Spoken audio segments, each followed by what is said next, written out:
philosophers of the Middle Ages comes to Aquinas.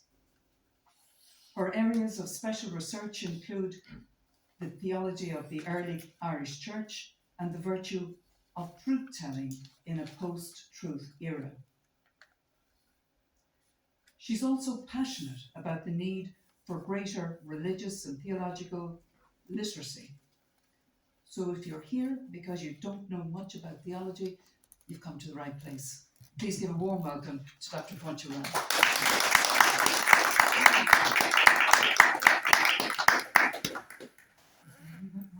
Oh, sorry, yes. Sorry. So thank you for that wonderful introduction. And for terrifying me with my script gone. So it's actually wonderful to be here tonight. It's nice to be in what I think is a much friendlier atmosphere than one often works in Trinity College Dublin.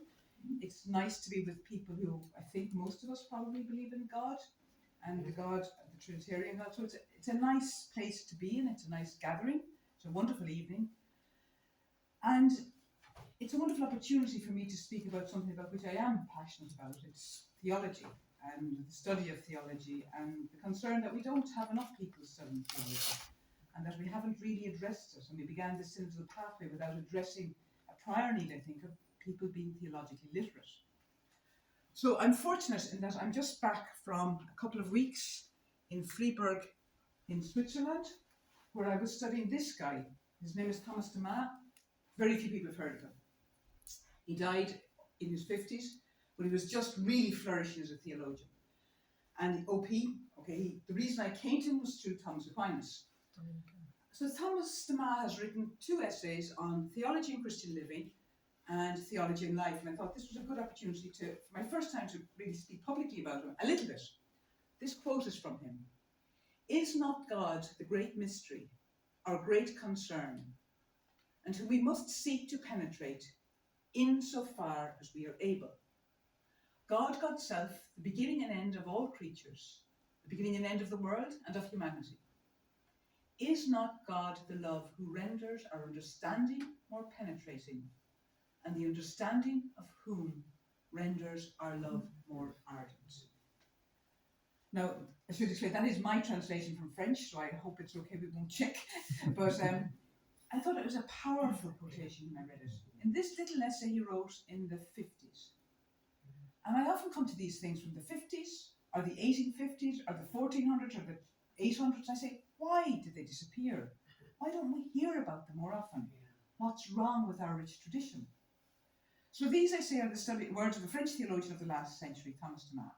And these words, I suggest, answer both questions. What is theology? And why study theology? Theology is about God. Theology is a knowledge of God. And it is also, to use the Latin term, a scientia.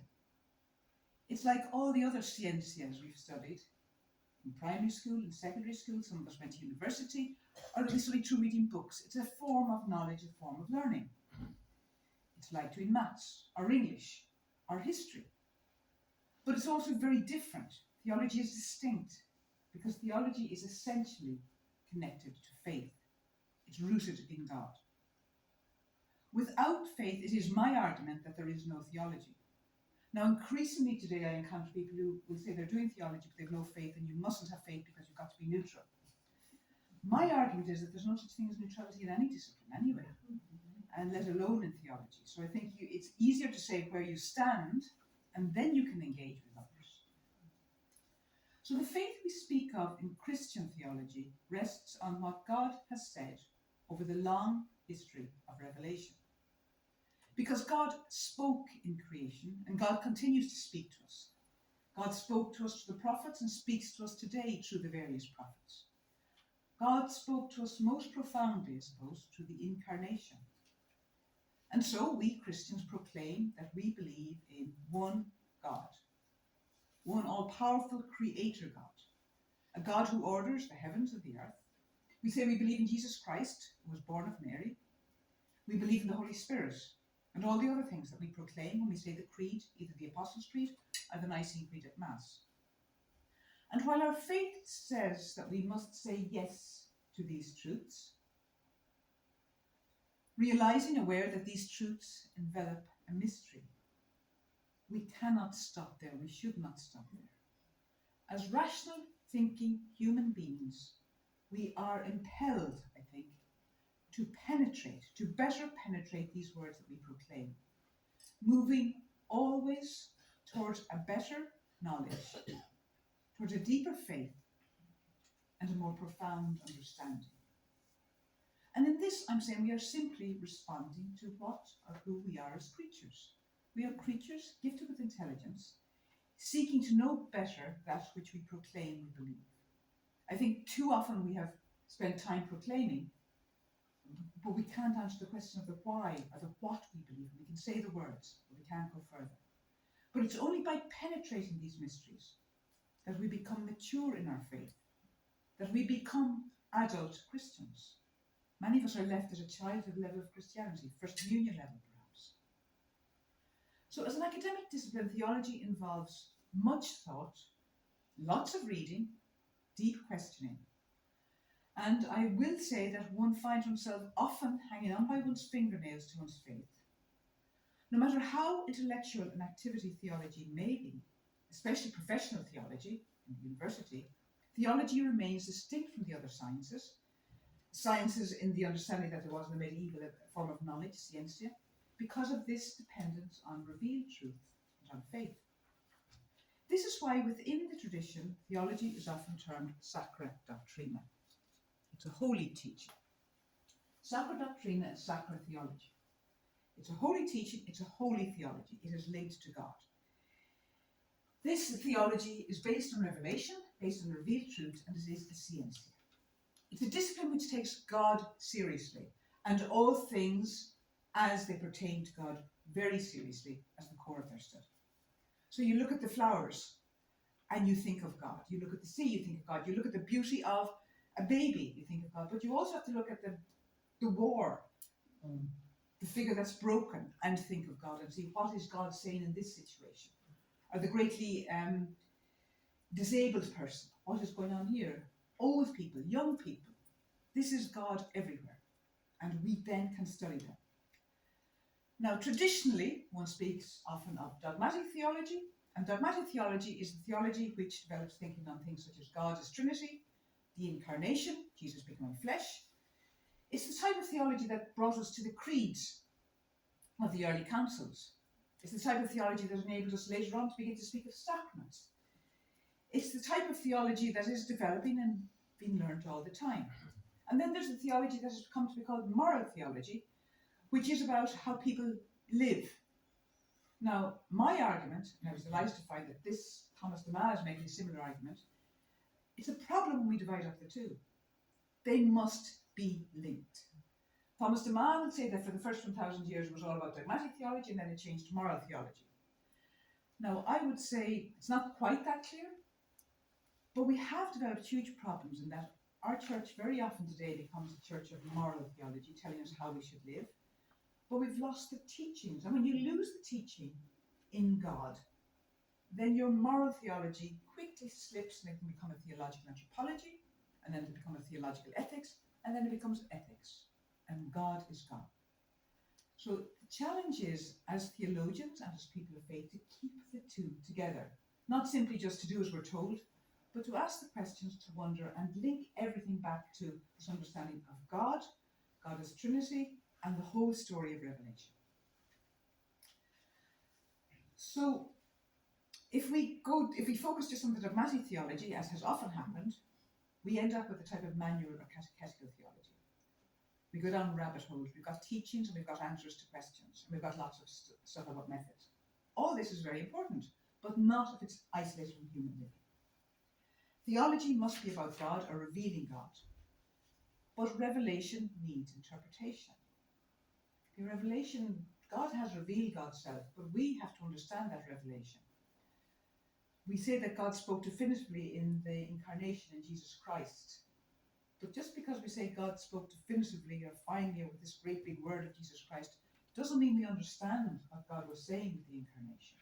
We've some notion, But as humans, as long as we're alive, we have a certain responsibility to try and delve deeper into that mystery, maybe making mistakes sometimes and then coming back to the truth.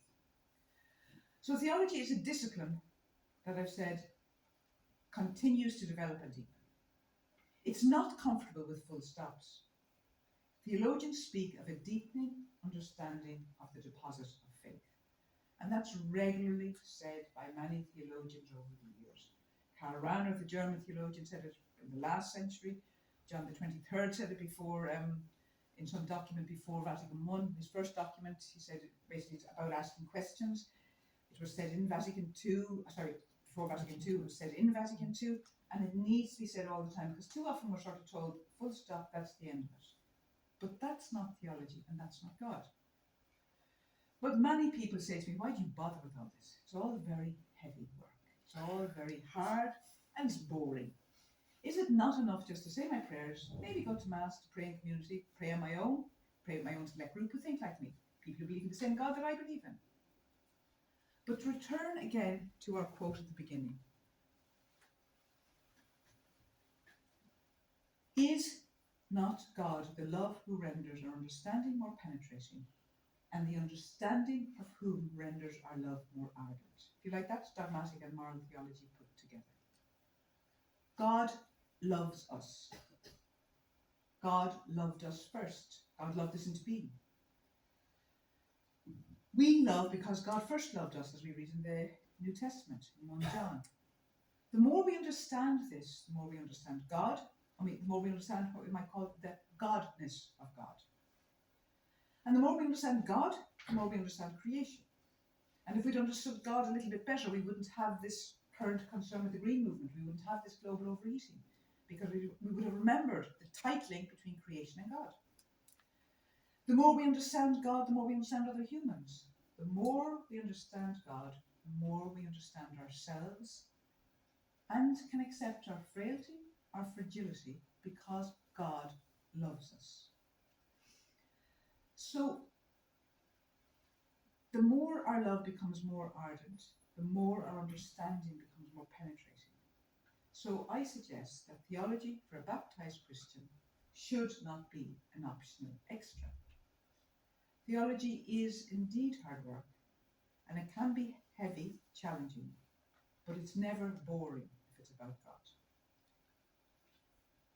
So to the second part of the paper.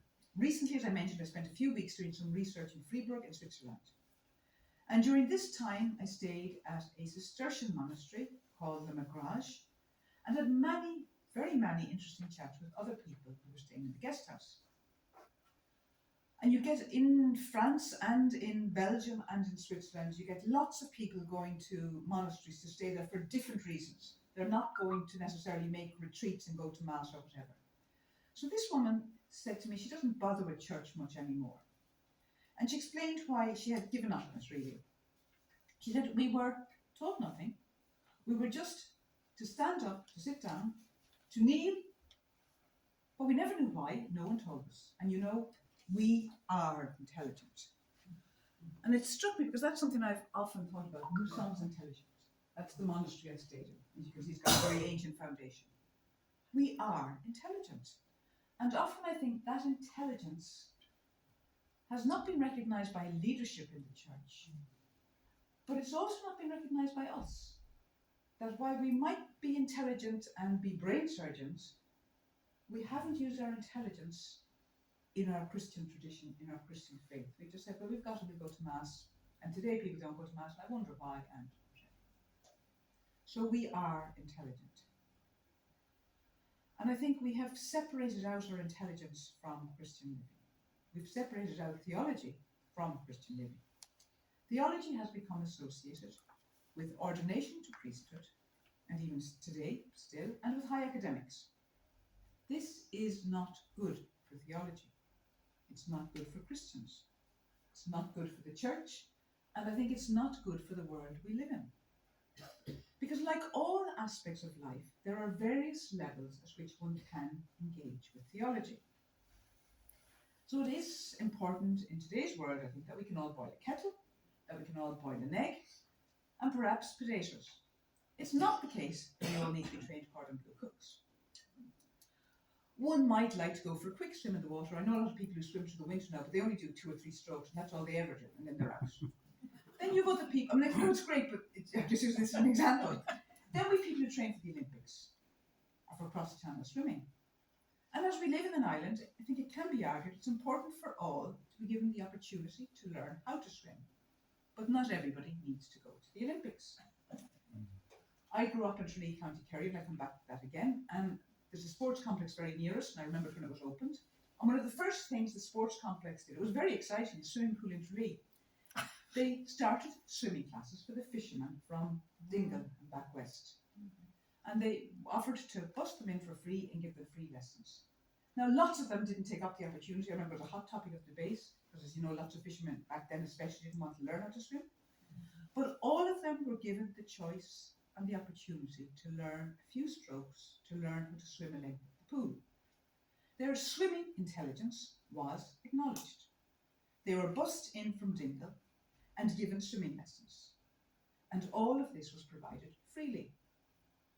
In theology, it should be the same.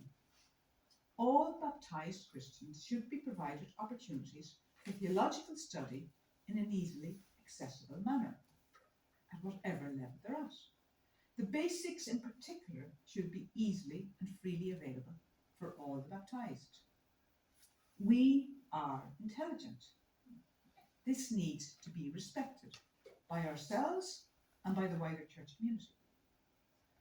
I have thought a lot about this need for theological formation, this, what I'm calling a baptismal rite, if you like, to learn more about this God, the love who renders our understanding more penetrating, and the understanding of whom renders our love more ardent. Most recently, at this time of synodality for the Church Catholic, the Universal Church, I have wondered at this lack of formation. I am reminded of the woman who's one of the Loyalists who talks on Eve Conger's True and False Reform, which is a book well worth reading, and you can listen to the podcast on our YouTube channel. But she asked a question time. She said, "For years I have been attending meetings at any parish. I have been at all recent synodal events, and why have I never heard anything like this before?" Now, it wasn't us, it was Eve Conger she was here. Eve Conger is a French theologian who wrote this book on True and False Reform in, I think, the 1940s, late 1940s, early 50s. Didn't get translated into English for years and years and years. But if you read it today, most of what you read, you'll be saying, "I wish this could happen today." It still has not happened, the reform he spoke of, so much of it. But we haven't been reading the book, so if we're not reading the book, we can't bring the reform forward. So, sorry. Yes, we'll get the next one up. A little break. Are you? Let's see, I might need your, maybe I'll leave you to the column. Yes. The PowerPoint I had to put in 2 parts because the images were too heavy. So I'll just read what's going to come up in the next PowerPoint. I've written, if I, and to be effectively and intelligently involved in the synodal process, theological literacy is needed. If we want to expand the voices involved in the process, people need to be empowered by education. For years we have heard, and Trócaire, the Irish Church's International Development Agency, has proclaimed effectively that women need to be educated, thank you, to improve the life of the family, of society. In similar vein, we, the people of God, need to be educated theologically to improve the life of the church and of each member in it. Now, I don't know about you, but I've often heard this thing about if you educate women in developing countries in particular, but it's happened in Ireland, the whole family scenario changes, the society changes, the impact is huge. And I'm just putting a parallel on that. If we educated Christians, we would hope then that there would be significant changes that would happen. Men and women Christians. So, there's a lot more that could be said about theology and why someone should consider studying it. But I thought that for the third and final part of the presentation, I turn to something a little bit more personal, a little bit of my journey to be a theologian. And it's a very short whirlwind tour. And I'll begin at the end, if you like. That man there I met last week, his name is Jean-Pierre Torel. He wrote this book, Thomas Aquinas' Spiritual Master. He's 95, he's going to be 96 soon. He's broken-hearted because he can't no longer study and read and all the rest that he wants to do. But he's a very brilliant theologian of Thomas Aquinas. And when I asked him, am I mad studying this man, Thomas Demar, he said, oh, no, why do you think he would be? He's a very important theologian. He's not well known. Why? Because he died young, and also because of the atmosphere at the time was very anti-anything to do with Thomas Aquinas. That comes regularly in waves. So this is me with Demar. So it was like meeting this man who had written this book, St. Thomas Aquinas, Spiritual Master, Volume 2 of big tome, which I read when I was studying in Milltown doing my master's, and it very much inspired me in the work that I continue to do in my doctorate as well, which is about Sacra Doctrina, what is theology. So it was lovely to meet him, but to get to meet him was a long journey. As I mentioned, I grew up in Tralee, County Kerry. I went to the Mercy School, to Balloonach, which was then clearly a Catholic school in the 70s and 80s. There was no problems about that at all. And we lived in a very Catholic culture. And yes, we got a very great education. It wasn't a narrow, it was a holistic education. I remember with very great fondness Sister Concepta. She prepared us for our first communion, and then she went on with us to second class, which was great. Then we had Sister Xavier, the secondary school principal. I can remember the day she came in. She was about that height, a little woman. And she told us quite clearly, I think we must have been coming up to fifth year, I don't think we were in fifth year, about our subject choices and our career choices. And she advised us strongly that as young women, there was no career to which we might not aspire. And for this reason, the school provided us with physics and honours maths, which was rare at that time for girls' schools.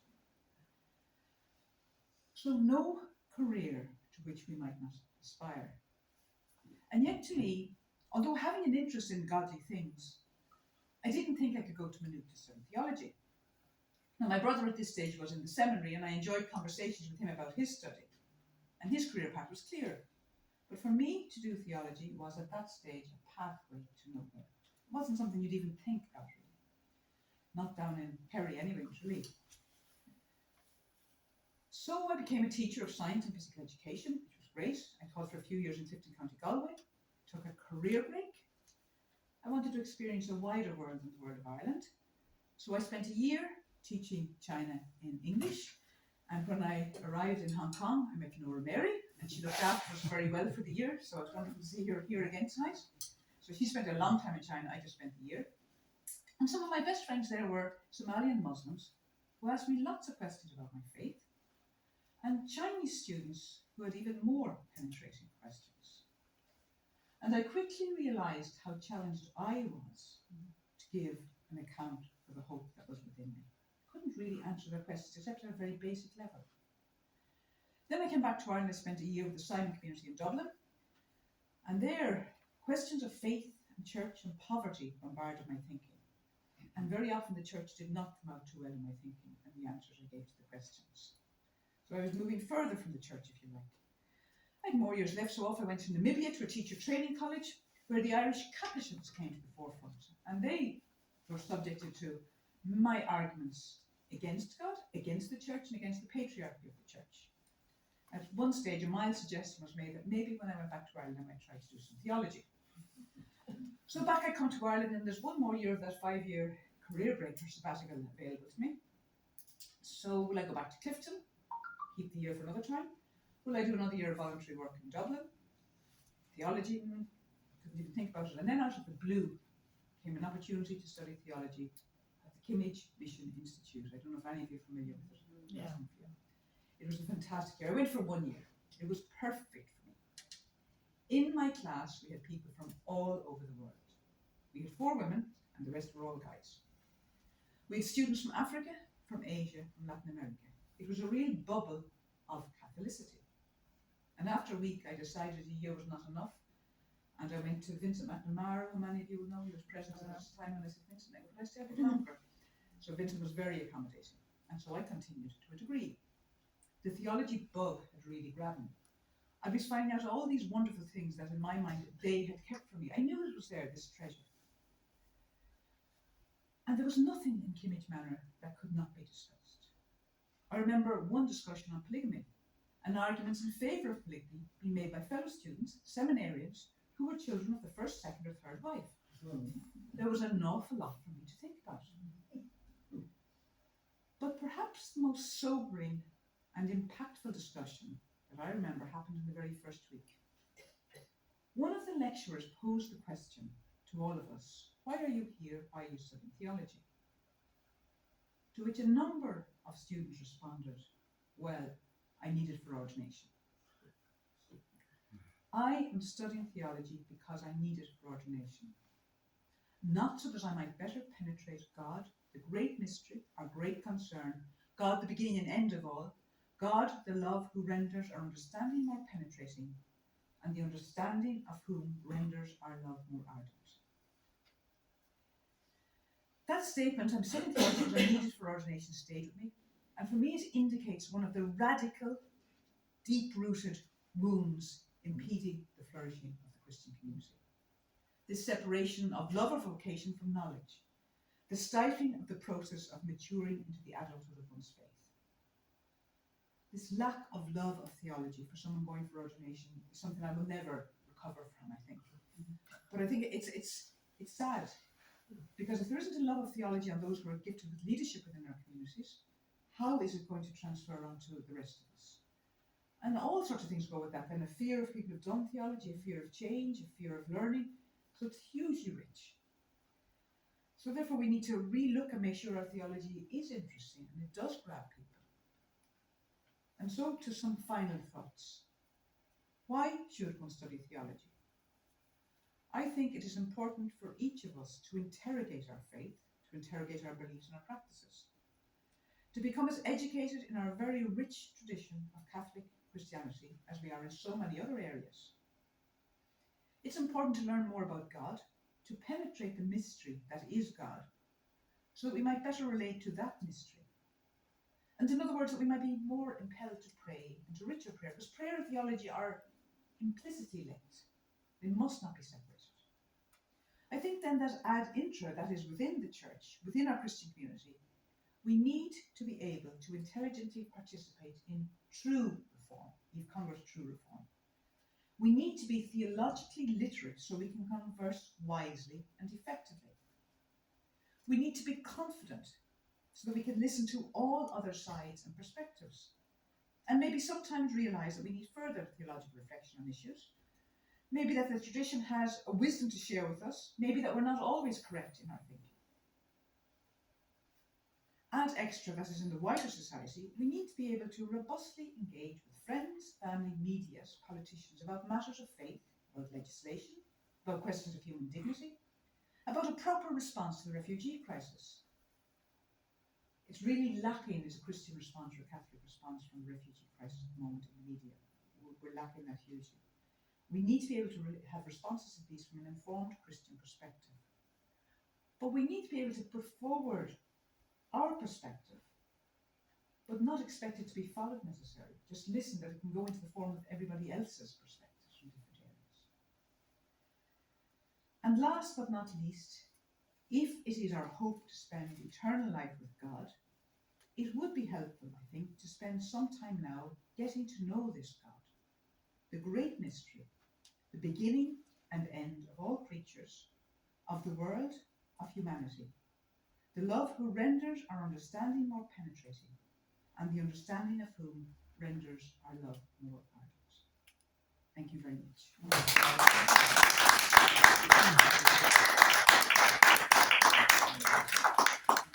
Thank you so much.